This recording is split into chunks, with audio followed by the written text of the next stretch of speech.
Today's daf we're going to be learning is Ketubot, daf nun chet. Today's daf is sponsored by Rochelle Chefetz in loving memory of her husband, Leonard Chefetz, Aryeh Lev ben Yehuda, Zichrono Levracha, on his 30th year at site. It's hard to believe it's been so long. We're remiss by all who had the privilege of knowing you. Also, special mazal tov to the Agus and Weiss families on the wedding of Talia and Gavi.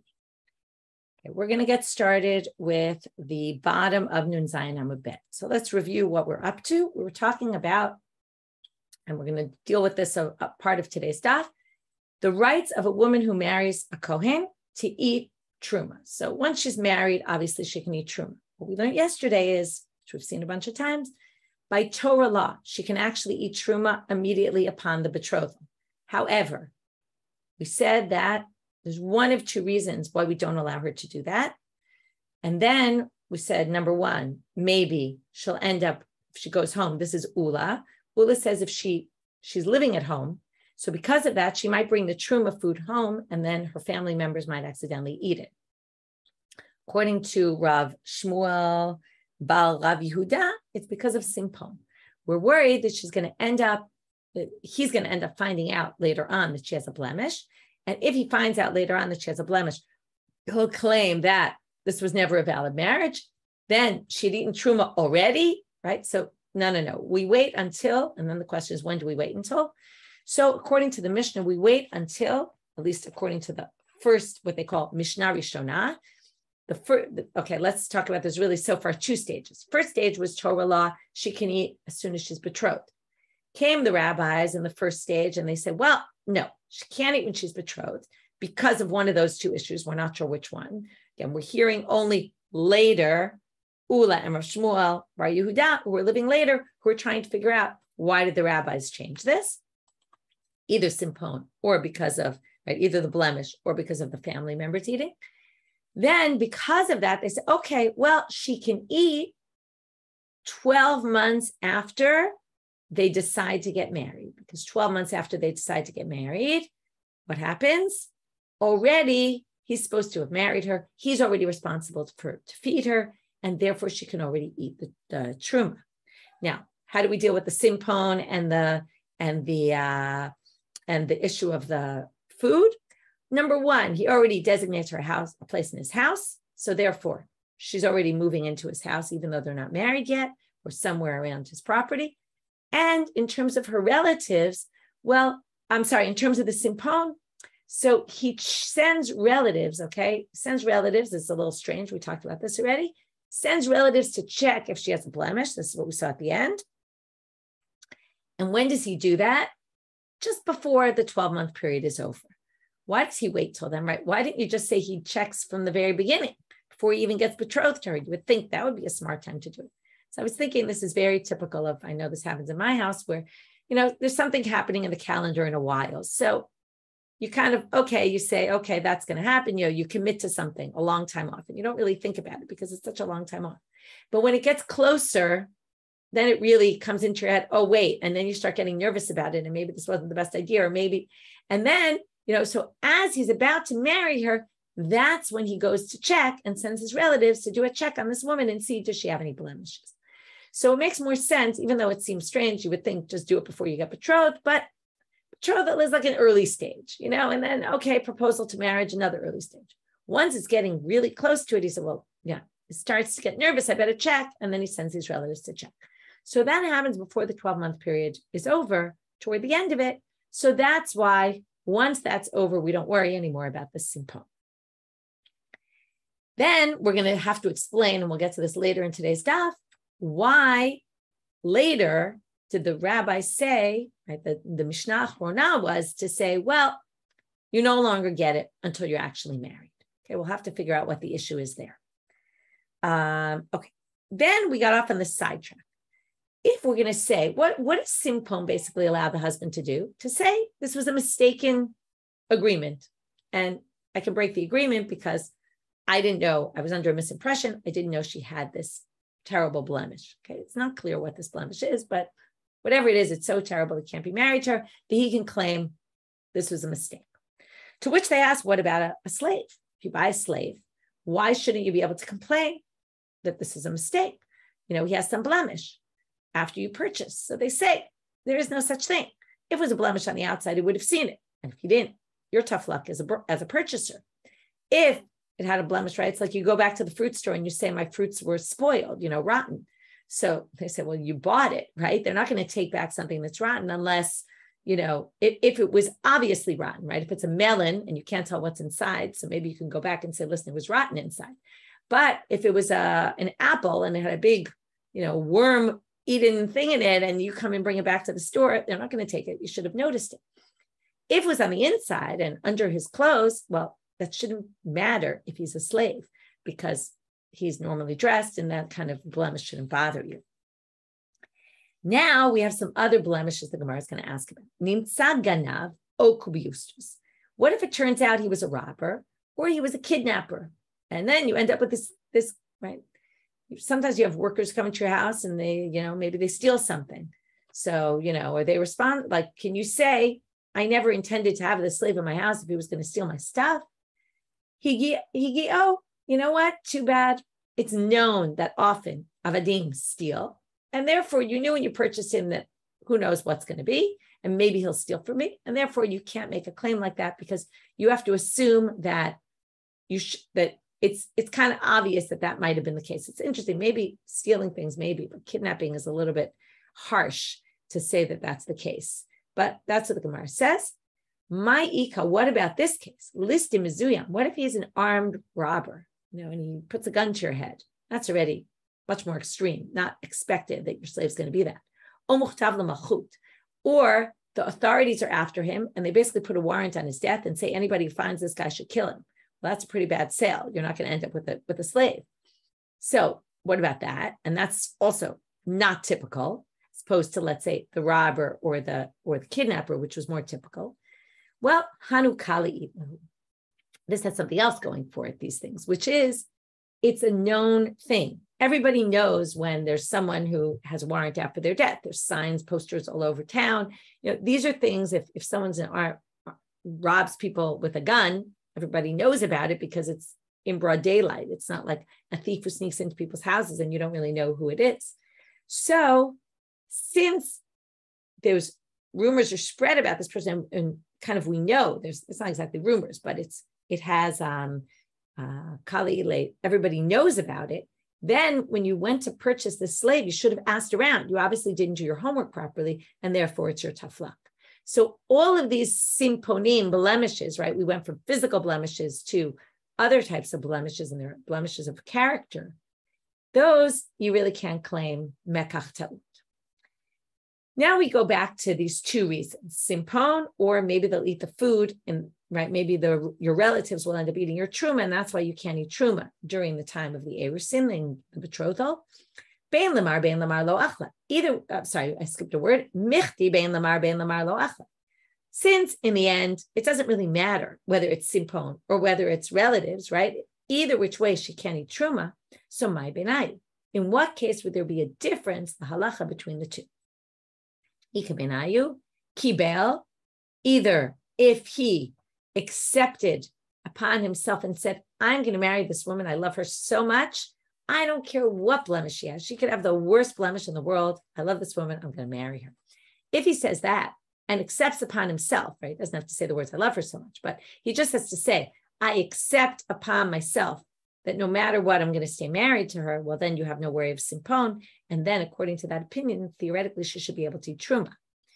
Masar v'halach, this is the other direction, which is if the father passed her over, or she went to the house of the husband, then there's no longer concern about her relatives eating because she's not living at home anymore. Then you wouldn't have that issue, but you would still have the simpon issue.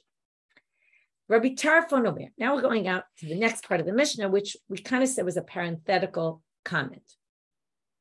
So now we have this machloka between Rabbi Trafon and Rabbi Akiva about when he gives her truma. Okay, so the Mishnah had said you get 12 months or you get 30 days if you're a widow, and then he has to start higiyazman below nisu if they didn't get married. Ochlot mishalo, they already eat from his food, and ochlot truma, and they already get truma at that point, the 12-month stage. Again, this was changed later, but at that point they still got the food then. Then Rabbi Trafon says you give her all truma. meaning even though she's going to end up part of the month being a menstruating woman who is impure and can't eat truma at that stage, still you can give her truma, all truma. And what does she have to do? She has to now sell the truma food, which is not so easy to do. Number one, it's hard to find buyers because you can only have kohanim. And number two, you're going to get a very low price for it. So you're going to end up with less food. But Rabbi Trafon says, too bad, hakol truma. His responsibility to her is to give her truma food. That's the food he has. He can give her all truma, and it's her responsibility to sell it. And then Rabbi Akiva said, no, 50-50. Amar Abaye, today, later we're going to see a few different opinions in addition to Rabbi Akiva and Rabbi Trafon.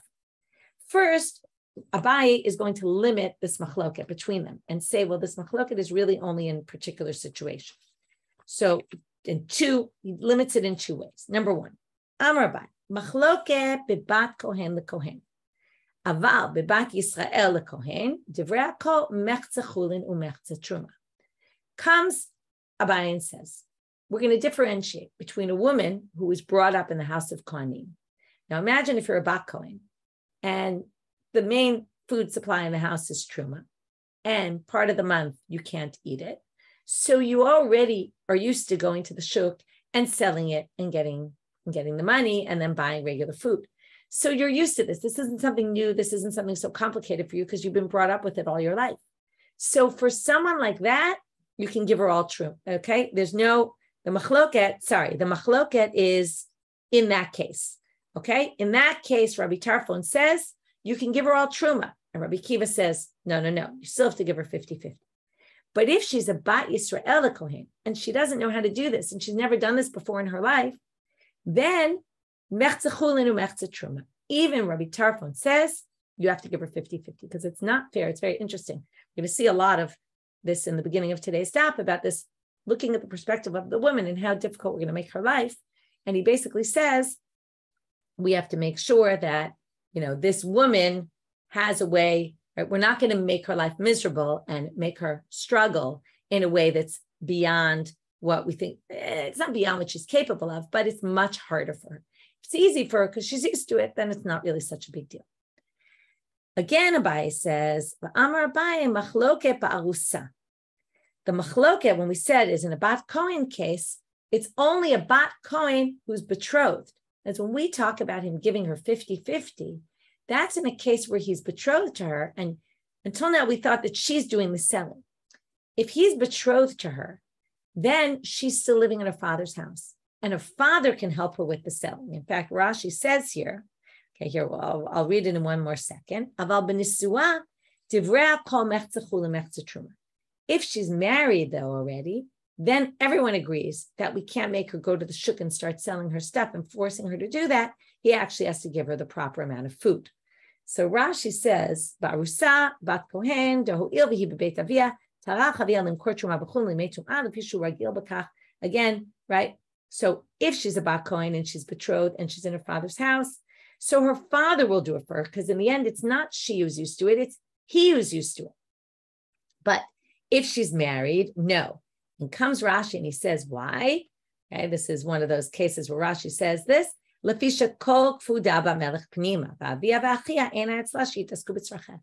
don't want to be sending the woman out to the shuk, okay, to go sell because women should be more at home and therefore they shouldn't be in the shuk selling all the stuff. And therefore we're basically creating a situation where we're forcing her to go into the shuk and sell.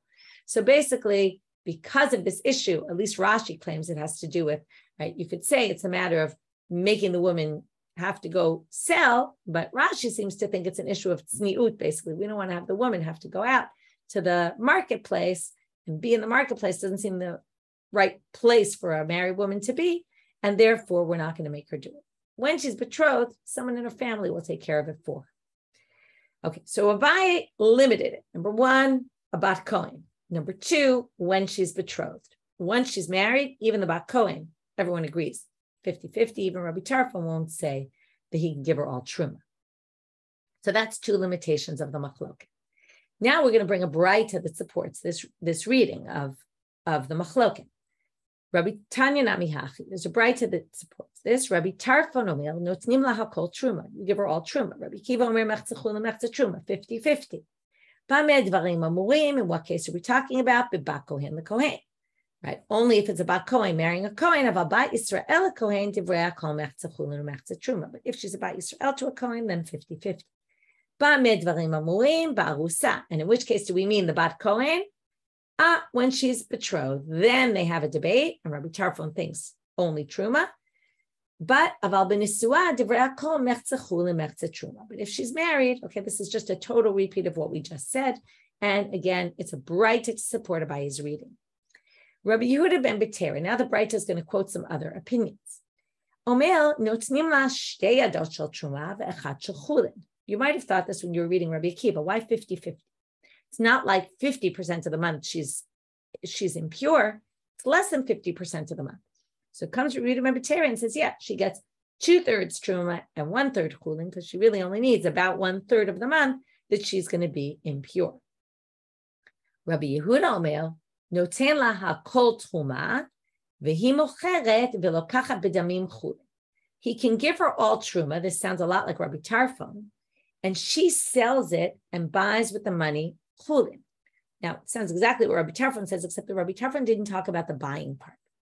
So the commentaries explain that the difference between them is that Rabbi Tarfon's reading is, let's say she's deserving of $100 of food a week. Okay, obviously we usually spend a little more than that, but let's just say $100 of food a week. So now she basically now takes, let's say, according to Rabbi Trafon, he can give her $100 worth of food in truma food. And then what does she have to do? She has to sell it in the shuk. She's going to get a lower value. So let's say instead of $100 worth, she's going to get $80 worth. And then she goes and buys $80 worth of food. So she loses out here. Comes Rabbi Yehuda and says, well, we can't make this woman lose out. So if it's going to be that, he has to give her more truma money than what he would have given her if it were chulin, so that she can have $100 worth of food that's regular food to eat. So let's say, I don't know, 120, so that when she sells it, right, then she'll end up with $100 worth. Rabbi Shimon ben Gamliel Omer, kol makom shuzkara truma, notnim la kiflayim bechulin. He has to give her double. So if it's $100 he's supposed to give her, he has to give her $200 of truma. That's a lot more, okay? We'll explain why in a second, why he thinks he has to give her so much more. And then so she could buy chulin, right? So she's obviously going to get more than $100 worth of chulin. Why is she getting more? My benayu, what's the difference between the last two opinions? Ika benayu tircha. What Rabbi Shimon ben Gamliel wants to, compensate her for the effort she has to make. In other words, truma has two problems. Number one, you're going to get a lower market value for it. Number two, you're going to have a much harder time selling it. So it's a lot of work to go sell that truma in the market because you're not going to find a lot of people. How many kohanim in your town, right? And in Israel, we do birkat kohanim every day. You know, it's not always easy to find a kohen. So basically, it's a big issue. And not only that, but kohanim don't necessarily have enough money to go buying produce. They might just get what they get as gifts. So you're really limited in who you're going to sell it to. So because of that, he has to compensate her even more. Now going back to the Mishna, we had this thing about the Yabam eino ma'achil b'truma. Okay, the Yabam, when she's waiting for Yibum, so he doesn't feed her. He doesn't get to give her truma, right? This is if the 12 months pass and, right, the whole 12 months she was waiting for the Yabam to marry her, she doesn't get to eat truma. So the Gemara asks, my taima, what's the reason? Kinyan kaspo amarachmana v'hai kinyan da'achivu. It says anyone who's a member of your household who was acquired by your money, and this woman was kinyan da'achiv, was acquired by his brother, not by him, and therefore he doesn't have responsibility at this point to give her truma. So then we had this line that's, they gave all these mathematical calculations. She was 6 months with the husband, then the husband died, right? 6 months from when he said, let's get married. And then 6 months waiting for the Yabam, right? That doesn't count. And then it said, if she was 1 day less than a year with her husband, and then he died, and then, right, the 12-month period was up a day later, she was 1 day waiting for the Yabam, it doesn't count. And then it says, if she was 1 day with her husband and almost 12 months with the Yabam, it doesn't work. So the Gemara asks, right, let me make sure I got the order right. Second. It's, right, afilu kulam b'fnei abal. Yeah, exactly. It was all with her husband minus 1 day, or all with the abam minus 1 day. To which the Gemara asks, why did you have to give both those two cases? You could have just given the first one. She was almost a year with her husband and only 1 day with the abam. She doesn't get the food. Obviously, if she was 12 months with the abam, almost 12 months with the abam, and the first day was with the husband, obviously also she wouldn't get. So hasha b'fnei abal amar lo b'fnei abam mibaya. If with the husband it was almost a year and we don't give it to her because it's more likely we're going to give it to her with the husband, then with the abam you wouldn't need to say it was almost a year with the abam. Obviously, that's not going to help her. So why did you need to ask that? It's a structure of a Mishna where we say, we bring one case, and then, which is the real case they want to teach you, and then they bring a more obvious case. You didn't really need it, but they said it anyway. Now we want to try to figure out, as we started before, we said, Torah law, the arusa, the engaged woman gets truma. Came the rabbis and said she doesn't because of either simpon or either the blemish or because she'll feed her family, but she does once the 12-month period is over from the time he proposes to her. But then the Mishna said Mishna achrona, but then they changed it and they said woman doesn't eat truma until she's married. She goes into the chuppah. To which the Gemara wants to know, my timer, why is it from when she goes into the, right? She can't eat until she goes into the chuppah. So we're going to see our same two characters, but in the same two people who said simpon and maybe you'll feed your family. Those two people appear here as we're not sure which one said this. Okay. Amar Ula, who is the one who said you might feed your family, truma. V'item Rav Shmuel bar Yehuda, who was the one who said it's because of the blemish. One of the two of them said mishum simpon, it's because of a blemish. So we're going to have to understand what are we talking about. Bishlam Ula. Now we're going to explain the progression. According to Ula, it makes perfect sense. Kamaita, the first Mishnah, the first rule they had after Torah law was Shemayim Zegula Kos Bebeit Aviyah. We're worried they're going to pour a cup of wine in her father's house, and it's truma, and somebody might drink it. Ubatraita Mishum Simpon. And then they said, well, that we can resolve after the 12 months, because at that point he already has a designated place for her in his house.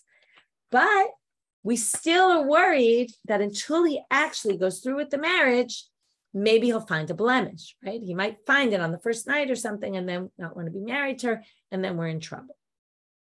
Ella, l'Rav Shmuel bar Yehuda, kamaita mishum simpon, ubatraita mishum simpon.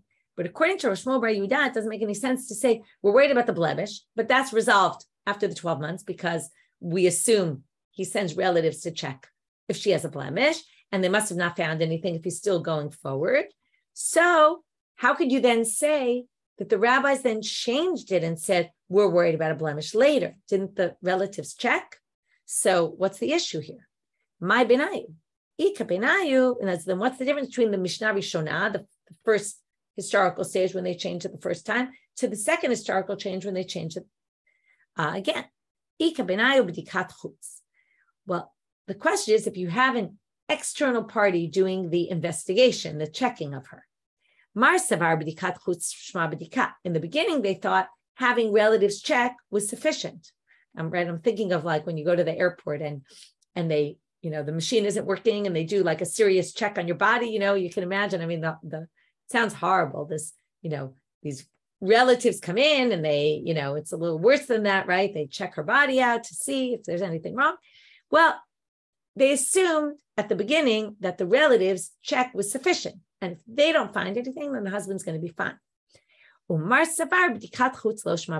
the later stage, they said, you know what? Maybe they saw situations where the relatives had checked and then the husband anyway claimed that she had a blemish that the relatives didn't see.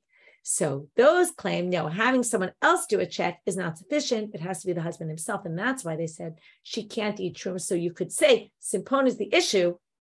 But the first stage, they thought it was enough to have the relatives check just before the wedding. After they realized, no, we better wait till the husband actually marries her and he can see for himself. Again, hard to get around this concept of this issue that he might find a blemish in her and want to undo the marriage and the relatives checking. The whole thing is very hard to understand. Again, I like to say these things just to put it in perspective. First of all, it's only one opinion, and not everybody thinks it. Although in the end, we just said, in order to explain the Mishnah or not, you actually had to connect Simpon to both opinions. So it weakens my argument a little bit. But, and also, as I said yesterday, we're stuck in a corner. And because of that, they have to answer, it must be the relatives checked. And then again, we're stuck. It doesn't make sense. They're going to have to say, well, maybe the relatives check isn't enough. But it's all like answers trying to get out of difficulties in the sources, which doesn't always mean that it actually really happened. Okay, new Mishnah. A bit of a complicated Mishnah. It's going to be complicated for the Gemara to figure out both parts of this Mishnah. Part of it we'll see today, part of it in tomorrow's stuff. Hamakdish ma'aseh yedei ishto, harezo osava ochet. Let's talk about let's give some background before we even get into this.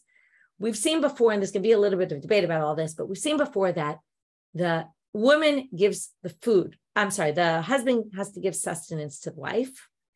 And in place of that, if you remember, we saw that one opinion was, and most people think, mizonot or by Torah law. He has to give her food by Torah law. But we also saw this source that said, a braita that says, the mizonot are in place of her maseh yadeha, meaning she gives her salary to the husband, and in place of that, he gives her food. And then it's a rabbinic ordinance, really, like the rabbis institute, that she gets food, and it's in place of her salary. Okay, she gives her salary to her husband in turn gives her food. So what if the husband, so that really means that her salary belongs to the husband, so to speak, right? It seems that way. So this Mishnah is going to be a little strange as a result, but we'll get to that in 1 second. Before we get to that, I want to add one more thing. We'll see more in tomorrow's up, but also in today, which is he also gives her another allowance. Okay, it's called ma'a kesef. Ma'a is not me'a with an aleph, 100. It's a ma'a. It's a kind of coin. He gives her a certain amount of money every week or every month. And in place of that, it's for, let's say, clothing and jewelry, other things. And in place of that, she gives, although we'll see there's a bit of a machloket about what's in place of what, but I'm telling you the basic now before we start to see that there's different opinions. In place of that, he gets, now her salary, just before we can move on, before I explain that, you have to understand, salary is going to be defined as a certain amount of money, like a certain amount of wool. We'll see a certain amount of something. We'll get to that in Daf Samach Dalet. In place of, what if she makes more money than what she's supposed to give him? There's a certain base amount she's supposed to give him. If she makes more money than that, that's called the motar, the extra. That money is his also in place, in exchange for this weekly or monthly stipend, this allowance that he gives her. So there's two things going on. There's mizonot, there's the food in place of her work, her salary, her base salary, and then her extra salary he gets in place of the ma'a kesef, this weekly allowance. Now we're going to see that the Mishnah treats these both differently, and it's going to be quite unclear. It's a bit of a complicated sugya because even the Gemara makes it a little unclear what exactly is going on here, but we'll do our best at understanding it. The Mishnah says, what if he's makdish? That means he says, this is hekdesh. Now, if I want to say something's dedicated to the temple, I can do it only if I own it. I have rights to it, okay? So what if he's makdish ma'aseh yedei ishto? He says, all of my wife's salary will go to the temple. Will be sanctified, meaning he can't use it at all, right? And neither can she, neither can anybody, because anything that's sanctified, no one can benefit from. Can he do that? Is it effective? Comes the Mishnah and says, it's not effective at all. It's not his right to do that. That's the big thing. We're going to have to figure out why. Because based on what I just told you, if he gives her mizonot and she gives him her salary belongs to him. So comes the Mishnah and says, harezo osaba uchelet. She makes money and her salary goes to her, basically. She can eat from her salary. She can enjoy it. It's not sanctified at all. And not only that, but it's hers. So we're going to have to see what's the case in the Mishnah. Right? What are we talking about? So we're left with a lot of questions. We'll have to see. Motar, but when it comes to the extra, if he sanctifies the part beyond her base salary, Rabbi Meir omer hekdesh, Rabbi Yochanan the Sandler omer chulin. Okay, Rabbi Yochanan HaSandlar, we're going to explain later, is going to be basically saying it's chulin, meaning it's not sanctified at all. Why? Because it's davar shelo bala olam. It's not in existence right now. Another thing, besides that, I can't sanctify things that don't belong to me. I also can't sanctify something that isn't in existence right now. Some people think that that's what the Mishna is talking about in the first part. The reason he can't sanctify her salary is because she hasn't made her salary yet. And the motar as well, right? The extra she hasn't made, so he can't sanctify something that's not in existence. Rabbi Meir seems to say, we don't have a problem with that. And we're going to see a machloket in the Gemara. Is Rabbi Meir's opinion based on this issue that he thinks you can sanctify something that's not in existence in the world? By the way, sanctifying it is no different from acquiring it. Can you make a kinyan, acquire something that's lo bal olam, that's not in existence? Also, it's always a debate about whether that can be done or not. So perhaps that's why Rabbi Meir says it is hekdesh, or perhaps he thinks, and then the question is, why not the first part though? Why not the salary? What's the difference between the salary and the motar? We're going to have to figure out. And perhaps the reason is something else, which we'll see later today, which, about why this would be.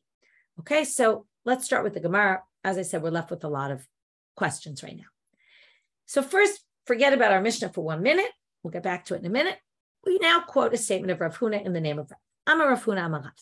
Yechola isha lomar leba'ala eini nizonet ve'eini osa. The woman has rights to say, I'm not giving you my salary and I'm not going to take food from you, okay?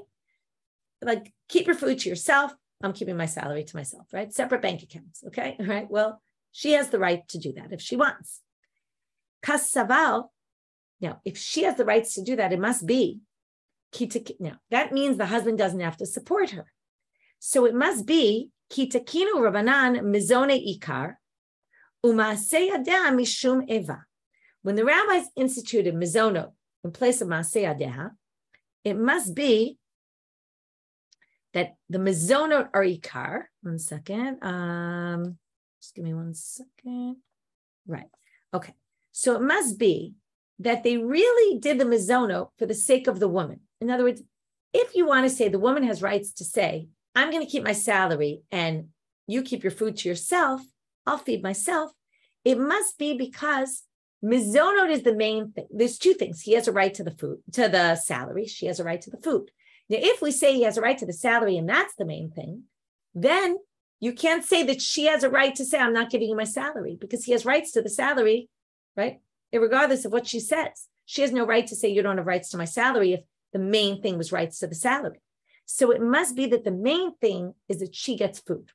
The rabbis instituted, okay, we saw before that a while back that, again, some people say mizonot is by Torah law. Here we seem to be saying mizonot is a rabbinic ordinance that the woman gets food from the husband.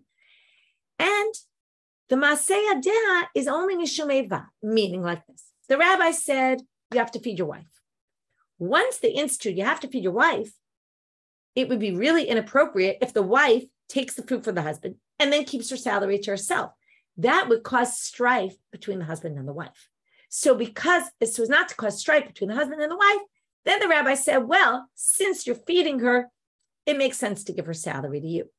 Therefore, Rav must hold this way, and that's why he said it's all up to her. She could say, listen, I don't want your food. I'll keep my maaseh yadayim. I'll keep my salary. And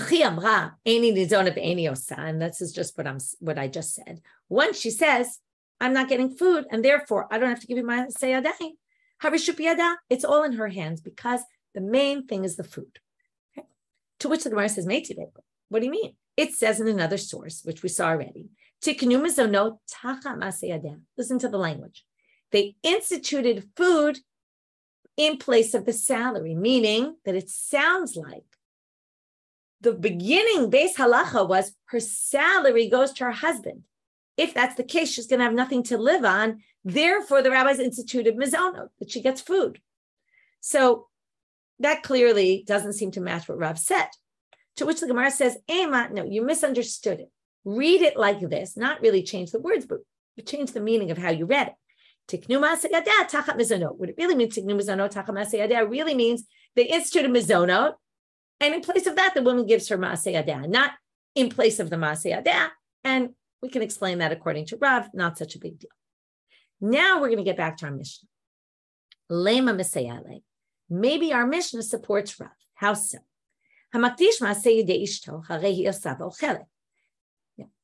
If you're sanctify her salary, so she can, right? She can do that. My lav binizonet, is it not where he's feeding her, where he's giving her mazono? Now, can't really be giving her food. Rashi says it must be sheyesh lo nichasim umevakesh lezuna, where he has the money and he wants to give her the money, and then she says, "Eini nizona ve'eini osah," in which case he then sanctifies it. It's not his right to sanctify because she has the rights to say it's mine, and she can make it hers.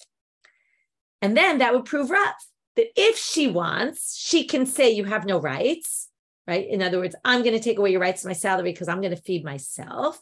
And it's a case where he could have fed her. And the whole teaching is what Rav, and it's basically teaching you what Rav is saying, which is she has the rights to do that. To which the Gemara says, no, you don't have to read the Mishnah that way. You could say, B'she'en ani zonet. No, it could be a case where he just doesn't have the means to feed her. And that's why her salary doesn't belong to him, because he has no food, he has no money to feed her. So she's doing it on her own. And then it teaches you nothing about, can she just come to him and say, listen, I know you want to give me mazono, but I'm really not interested. Okay. If it's a case where he doesn't even have the ability to feed her, then it doesn't teach you anything about what Rav said, because Rav is saying, does she have a choice? In that case, she had no choice. Obviously, she keeps her salary because otherwise how's she going to live? But once we say that, right? So now the Gemara says, wait, you want to say, okay, where are we? We tried to say the Mishnah supports Rav. We now said maybe the Mishnah is talking about a case where he doesn't have any money, and then it doesn't teach you anything. Well, then they say, not only does it not teach you anything about Rav, but it would be a ridiculous Mishnah to say. It would be super obvious. What would we learn from this? It's obvious if he's not feeding her, of course she could keep her salary. Why? Well, now they want to say, why is it so obvious? If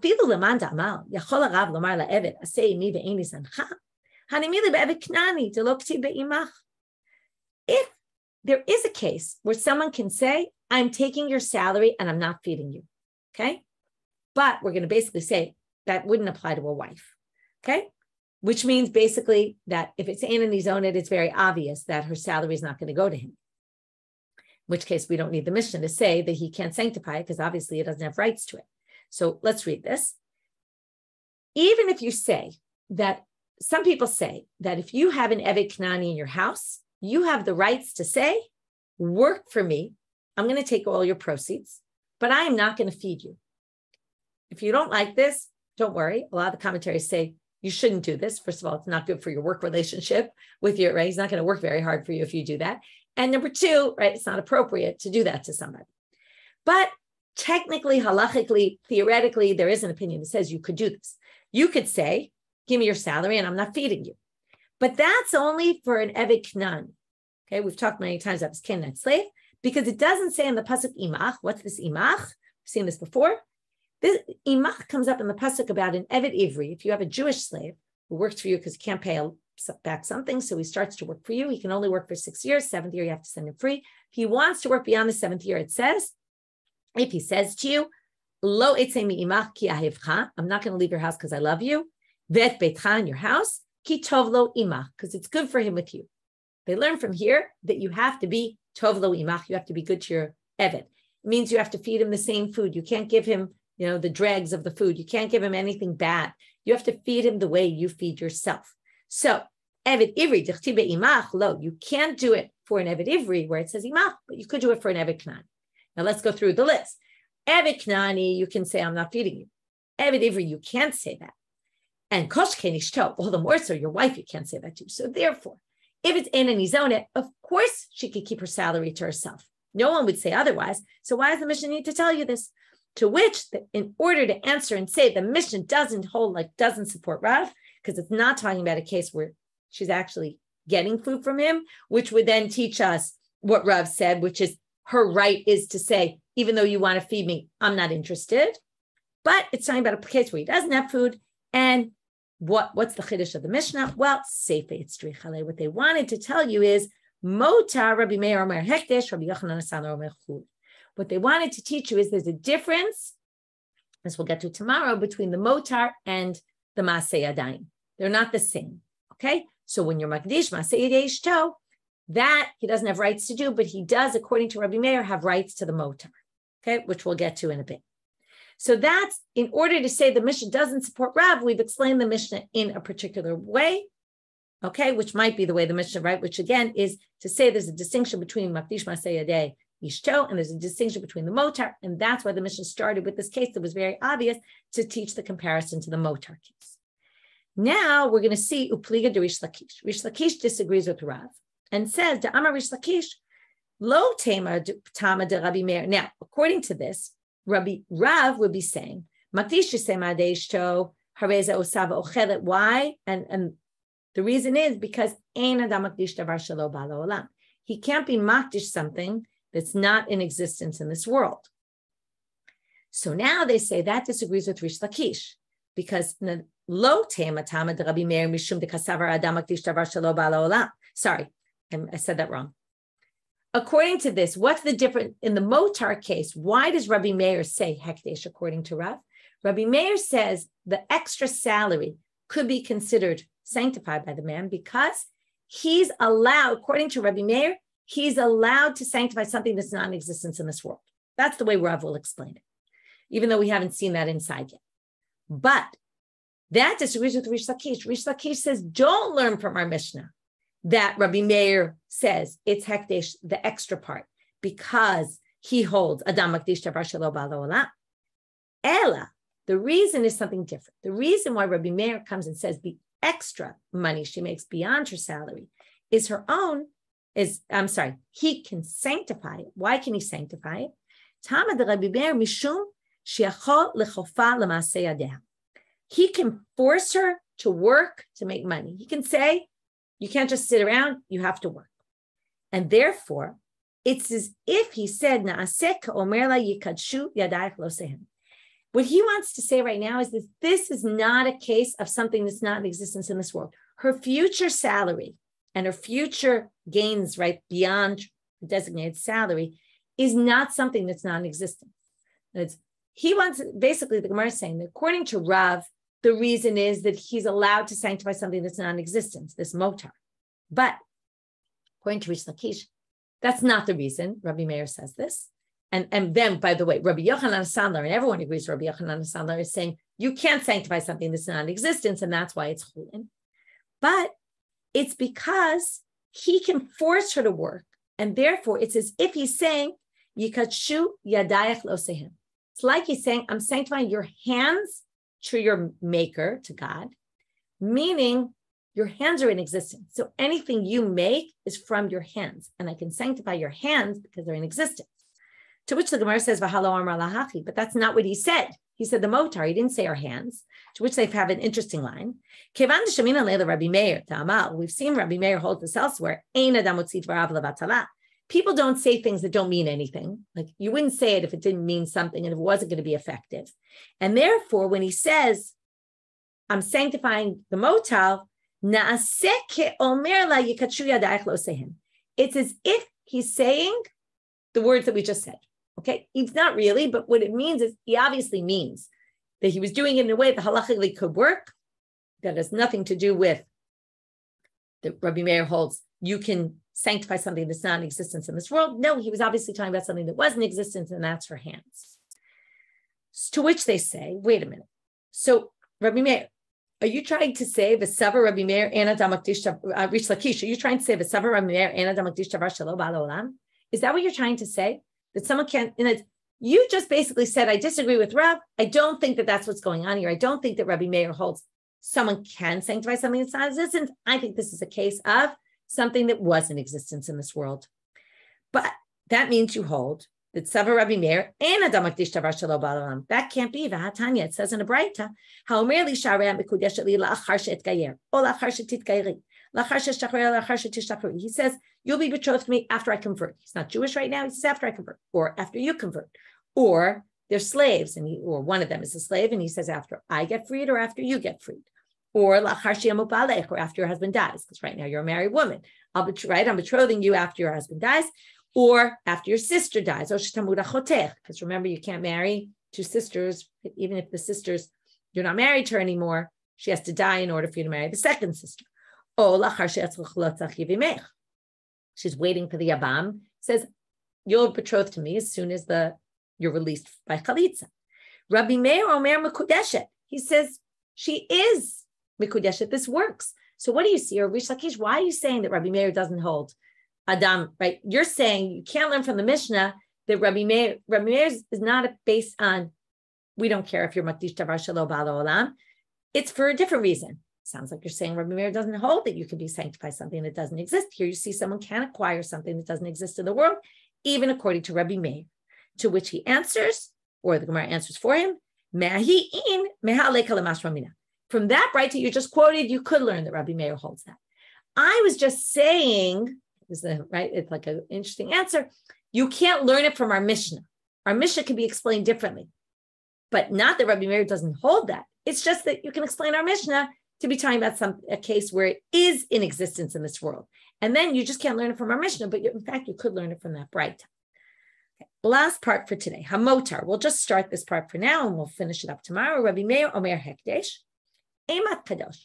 When Rabbi Meir says this motar, and we're going to see later in the daf why the motar is going to belong to him, and the first part isn't, the base salary. But Rabbi Meir says Hekdesh, it works. Meaning, so now when does it become sanctified? He doesn't have rights to the motar right now, okay? Because we're going to remember there's an exchange, right? He gets the motar for her money, for the allowance he gets. We're going to have to explain how do Rav and Shmuel work here. Did he give the allowance? Did he not give the allowance? But basically, Rav and Shmuel are saying it's really not his now, but it'll be his when she dies and he'll inherit the extra money. They say, no. Immediately it's sanctified. Right now it's his. So then the Gemara is going to say, if he gives her both mizono and the ma'akesef, makes no sense to say it's after death, because it should be right now. He has rights to it, full rights. If he doesn't give her any of those things, then my time then it makes no sense to say right now he has no rights to it, because he didn't give her the thing he's supposed to give, tit for tat. So we should have no rights to it even after, right? Even now it shouldn't, right? How could you possibly say now it's sanctified? It would only be after death, after he inherits. So basically we have to figure out what on earth case are they talking about here, where Rabbi Meir says it's hekdesh, and that I will leave for tomorrow's class. Have a great day, everybody, and have a Shabbat Shalom.